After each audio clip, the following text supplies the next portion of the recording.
अस्सलामु अलैकुम नाजरीन, आप देख रहे हैं JN न्यूज़ और मैं हूं आपकी होस्ट रुबीना चौधरी। सबसे पहले नजर डालते हैं आज की अहम खबरों पर।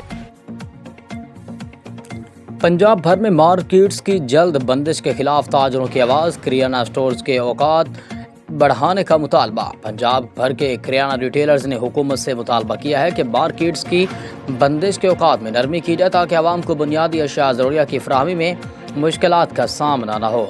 इस हवाले से एक अहम दरख्वास्त वज़ीर आला पंजाब को अरसाल कर दी गई है। ओलिया के शहर मुल्तान से मौसूल होने वाली इतलात के मुताबिक मरकज़ी अंजुमन ताजरान किराना रिटेलर्स पंजाब के बानी और मरकज़ सदर मियाँ आफाक इंसारी की जानब से वज़ीर आला पंजाब मोहतरमा मरियम नवाज शरीफ को एक बाकायदा दरख्वास्त गुजारी गई है।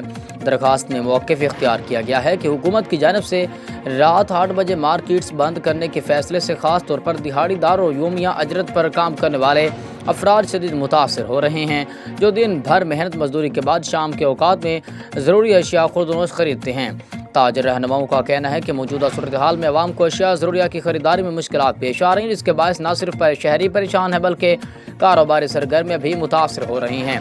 तंजीम के दीगर अहदेदारान जिनमें senior vice chairman Malik Abdul Hameed, general secretary Hafiz Sadaqat Ali Chaudhry और चेयरमैन शेख बाबर खराना शामिल हैं, ने भी इस मुतालबे की हिमायत करते हुए कहा कि ये इक़दाम न सिर्फ अवामी सहूलत के लिए ज़रूरी है बल्कि कारोबारी इस्तेहकाम के लिए भी गुज़ीर है। ताजरों ने उम्मीद ज़ाहिर की है कि वज़ीर आला पंजाब इनके मुतालबे पर हमदर्दाना गौर करते हुए जल्द मुस्बत फैसले करेंगी।